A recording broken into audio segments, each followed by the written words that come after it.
Vince, we need to talk to you for just a second over here. Hey, Vince, look over this way, would you? Imagine a voice so pure, it makes strangers stop mid-sentence, so honest, it melts steel-skinned cowboys in traffic. But that same voice is suddenly drowned in booze and branded a sinner by the very fans who once worshipped it. This is the roller coaster life of Vince Gill.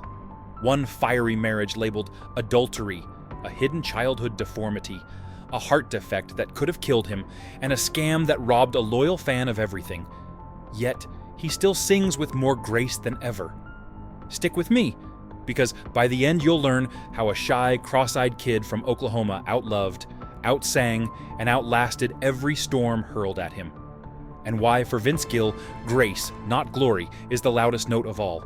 If we don't ever find a place to treat each other the same and be equal and be brothers and sisters, we're never gonna accomplish much. And I had some great success over the years, and my father was not bashful about bragging about me. And he was all the time talking trash about me in the office. Norman, Oklahoma, 1957. The Gill house echoed with contradictions. Mornings smelled of courtroom starch, Judge Stan Gill's black robe hanging like a warning on the hallway door. Yet sundown brought porch light glow, where that same judge thrashed a 5-string banjo like a renegade bluegrasser. His wife, Jiren, joined on harmonica, puffing soulful bends that drifted down Maple Street and made neighbors linger on their lawns. Little Vince, barely tall enough to peek over the window ledge, soaked up every note. But the daylight hours told a crueler story. Born with severe strabismus, his eyes diverged in separate directions, pulling playground bullies toward him like sharks to blood.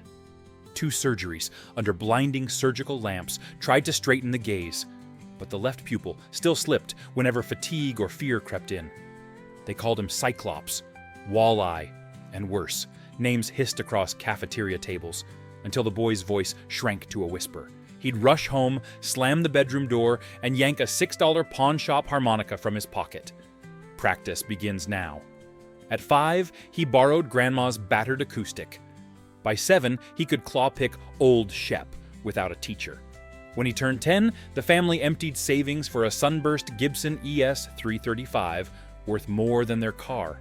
Vince treated it like a living thing, polishing it before school, cradling it after dinner, then descending into the cool cement basement for nightly 6-hour marathons, sweat dripped, fingers split.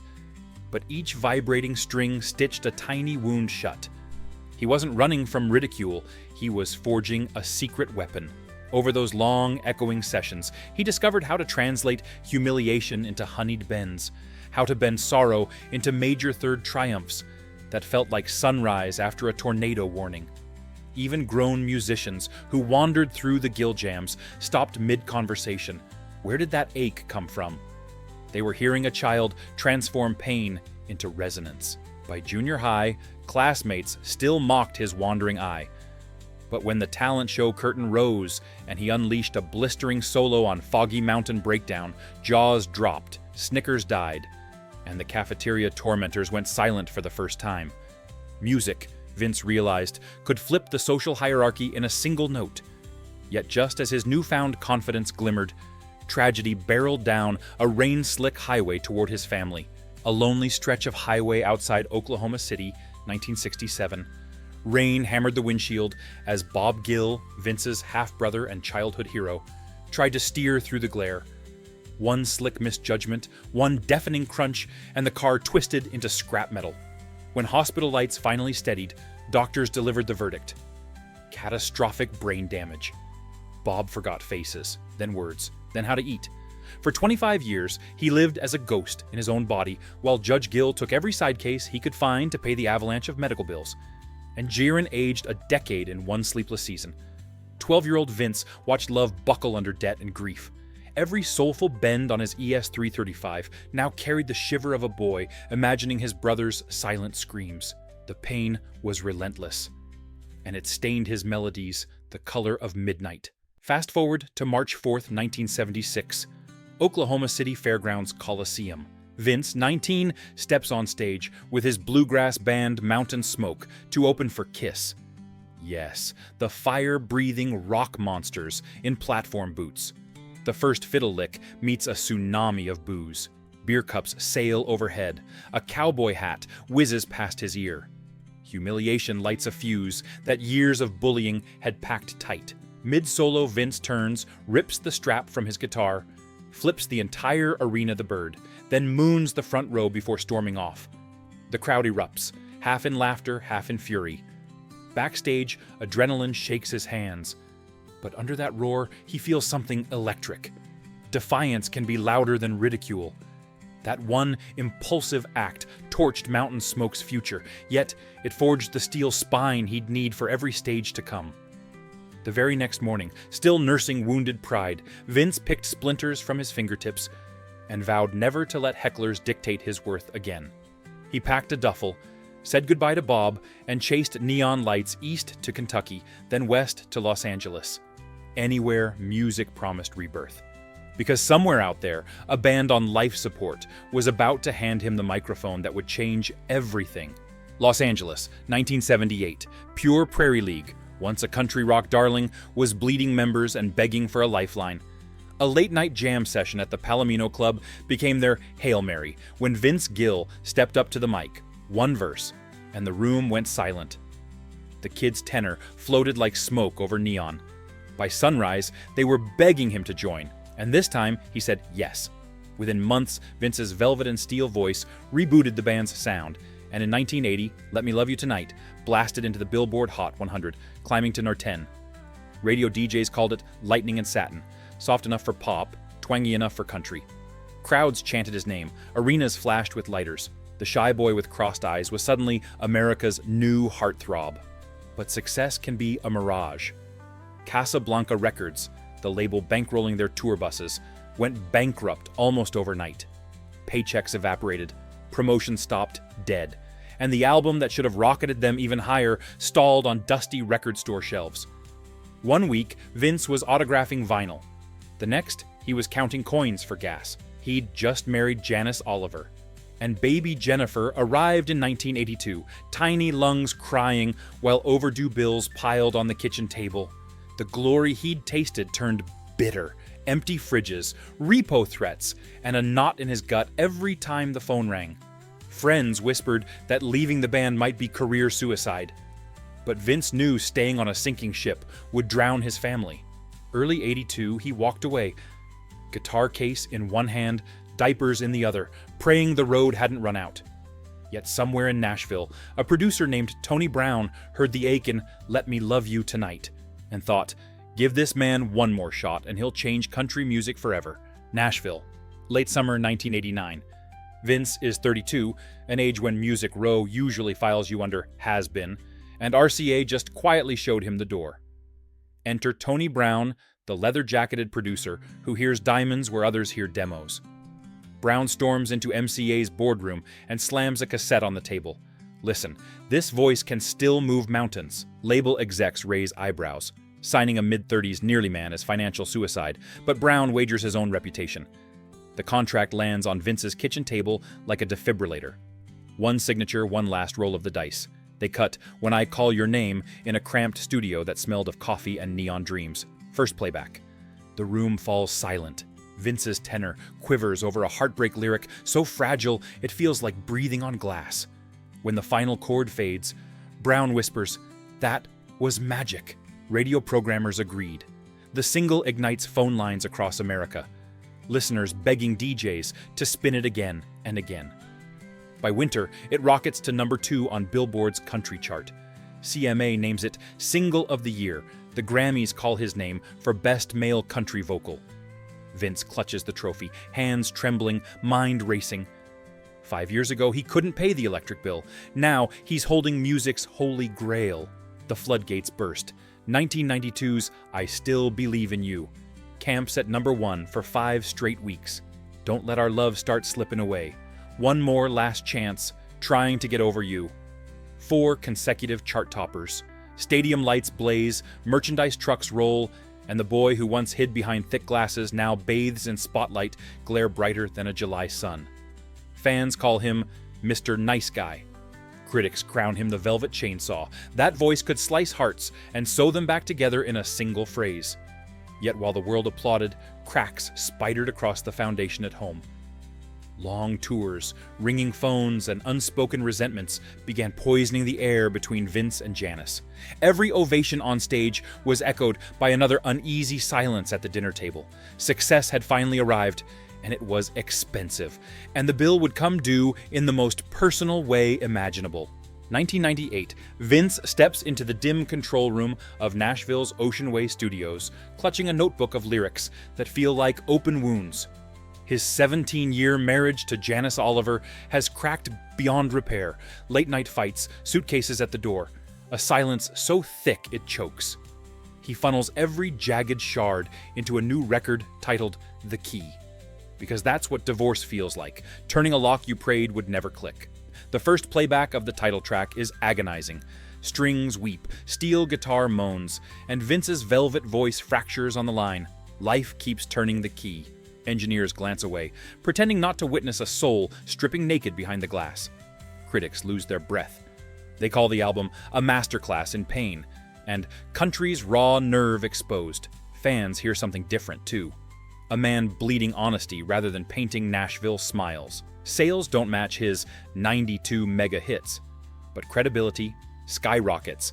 Suddenly, Vince is the artist other artists quote when they need courage to tell the ugly truth. Yet backstage whispers grow louder. Ever since 1993's televised Christmas special, where he harmonized with pop Christian superstar Amy Grant, tabloids have painted them as star-crossed. They share backstage jokes, studio sessions, and a chemistry you can practically taste through cathode ray static. But both are married, until they're not. Amy finalizes her own divorce in '99. Vince has already signed his papers a year earlier. Rumors detonate into headlines. Country angel turns adulterer. Congregations clutch pearls. Radio stations yank his songs. Lifelong fans write letters beginning with, "I'm disgusted." Vince absorbs every barb, every sermon disguised as hate mail, and, miraculously, keeps singing. Because if the key taught him anything, it's that authenticity costs more than applause. But the payment is freedom. He walks out of that studio knowing the safest thing he could do is retreat. But the bravest thing he can do is step right into the fire that's about to roar. March 10th, 2000. A modest Tennessee chapel hums with candlelight as Vince Gill takes Amy Grant's hand. For most couples, wedding bells signal a fresh start. For these two, they trigger AR raid sirens. Overnight, headlines shriek, "Country adulterer marries Christian idol." Christian radio stations ban Amy's songs, yank Vince's duets, and callers flood switchboards to scream, "Sinners!" Some fans burn CDs in backyard fire pits. Choir directors who once praised El Shaddai now preach that Amy's soul is in peril. One Atlanta DJ plays Vince's hit, "I Still Believe in You," then announces on air, "I don't anymore." The betrayal feels personal, like being excommunicated by your own relatives. Yet the couple refuses to duck. They tour, smile, and wave, even as picketers shadow every venue. But nothing prepares Vince for Kansas City. September 8th, 2013. He rolls up to the Kauffman Center and spots Westboro Baptist Church protesters hoisting neon signs that scream, "Divorce plus remarriage ex adultery." Most artists would scuttle backstage. Vince strides straight into the venom, boots crunching gravel, heart pounding like a snare. A protester jabs a placard inches from his face, spits, "What are you doing with another man's wife?" Vince locks eyes, voice steady yet slicing. "Jesus said a lot about forgiveness." You folks seem to have missed that part. Cameras click. The clip explodes online, millions cheering the moment a country gentleman turned peacemaker warrior. The backlash doesn't vanish, but something shifts. People see grace in real time. A man absorbing hate and answering with calm conviction. Ticket sales climb. Comment sections fill with, "I wasn't a fan before, but now I am." Vince and Amy's marriage becomes a living parable, proof that broken beginnings can birth fierce, unshakable love. And just when the flames of controversy finally cool, a doctor's visit will rip their hearts, literally wide open. February 2020, Nashville. Vince and Amy stroll into their cardiologist's office for what should be a routine checkup. 10 minutes later, the doctor's face freezes, then turns ashen. Test results reveal Vince harbors a rare condition called PAPVR. Veins in his lungs have been secretly pumping blood to the wrong side of his heart for decades. Fewer than 1% of humans ever learn they have it, and many discover it only when it's too late. The news is shocking. But the next words cut even deeper. Amy's scans look troubling too. Weeks later, as COVID locks hospital doors nationwide, Vince and Amy lie in separate operating rooms, chests cracked open, anesthesia swirling like oblivion. No visitors, no hand-holding, just whispered prayers through plastic phones. Vince wakes groggy, tubes snaking from his body, and feels a terror he's never tasted on stage. The terror of dying alone. Yet the first thing he asks is, "Is Amy okay?" Nurses relay messages back and forth. Their I love yous ricochet down sterile hallways, stubborn as gospel hymns. They limp home months later, stitches itching, ribs screaming, thinking the worst is behind them, until July 2022. Amy pedals her bike past a Nashville golf course, swerves to miss a pothole, and slams headfirst into pavement. Unconscious for 10 minutes. She wakes in an ambulance, memory flickering like a busted bulb. Doctors diagnose a traumatic brain injury, plus a throat cyst so large it threatens her singing voice. 5 hours of surgery, weeks of vertigo so fierce, she jokes, "I feel drunk when I'm stone sober." Vince cancels shows. Wheels her to therapy, spoon-feeds soup when dizziness steals her balance. Meanwhile, his own body rebels, vocal cord polyps, chronic back pain, arthritis that sets his knuckles on fire. Yet each morning, he tunes a guitar at the foot of Amy's bed and plays until her eyes flutter with something that looks like peace. Critics once labeled him Mr. Nice Guy. Now they call him Ironclad. The man who will drop a stadium gig to steady his wife on a 3-foot walk to the mailbox. Together, they endure a year of scalpels, scars, and silent midnights. And when Amy finally shuffles onto the Opry stage in late 2023, voice huskier, gait slower, Vince stands in the wings, tears shining. The applause is thunderous. But the real ovation thumps quietly inside his chest, beating to one stubborn truth. Love, tempered by pain, is unbreakable. Yet even as they reclaim the spotlight, another storm is brewing. One that will steal a fan's life savings and land Vince in headlines for a reason no artist ever wants. August 2022. 75-year-old Joyce from Boston leaves a harmless Instagram comment, "Come play our city, Vince." The next day, a DM pops up. Profile photo looks legit. Blue jeans casual, that trademark grin. She thinks her hero is chatting with her privately, but it's a wolf in Vince Gill clothing. The imposter spins a heart-tugging tale. "Amy froze my bank accounts. I'm fighting a false assault claim. Can you help? Just until the lawyers sort it out?" Each message drips urgency. Joyce wires a little more. By the time her daughter intervenes, the scammers have sucked away $450,000. Joyce's life savings. When the truth breaks, her heart shatters. Vince's team releases an emergency statement. Vince will never DM fans for money, ever. The story goes viral, proof that even the nicest man in Nashville can be weaponized by crooks. It is sickening, and it haunts him. Then May 2025, sucker punches. In Birmingham, hours before showtime, Vince doubles over with searing back pain. Kidney stones the size of BB pellets grind his insides like glass shards. He's rushed to the ER. Shows in Birmingham and St. Louis scrapped. Fans flood social media with prayers. "Not Vince, please!" Doctors blast the stones, hydrate him like a cactus.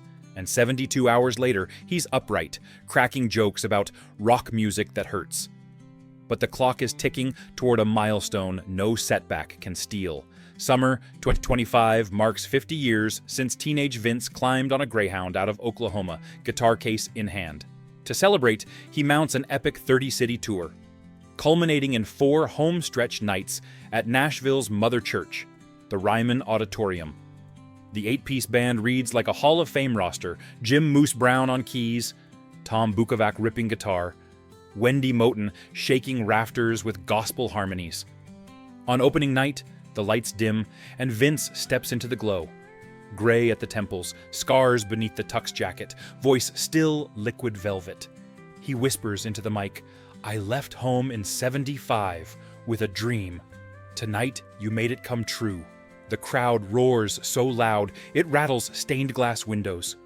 For 2 hours, he time travels through heartbreak ballads and front porch foot stompers, pausing only to thank the paramedics who fixed his heart. the nurses who stitched Amy's skull, and the fans who kept believing when the world called him a sinner. Near midnight, he closes with "When I Call Your Name," tears streaking his cheeks, harmony floating like Sunday morning incense. 50 years, countless storms, and still he sings like redemption on tap. Next, the finale. How Vince Gill's journey proves that grace, not glory, is the legacy that endures. From a cross-eyed kid drowning in cafeteria taunts, to a bluegrass rebel flipping off an arena, to a chart-topping star branded an adulterer, to a husband singing lullabies beside hospital machines. Vince Gill's life is proof that a melody can survive any storm. 22 Grammys may glitter, but they don't steady a trembling hand on a surgery gurney. Stadium ovations may thunder, but they don't hush the whisper of a scammer in a lonely widow's inbox. What endures is grace, lived loudly when he faced picket signs with calm, lived quietly when he spoon-fed soup to a wife relearning balance, lived fiercely when he turned heartbreak into hymns that make strangers pull over and cry in parking lots. So the next time "When I Call Your Name" drifts from a radio, listen beyond the silky phrasing. Hear the broken bones, the midnight stitches, the forgiveness shouted over hate, the 50-year heartbeat that refuses to quit. Because Vince Gill's real legacy isn't the gold on his mantle.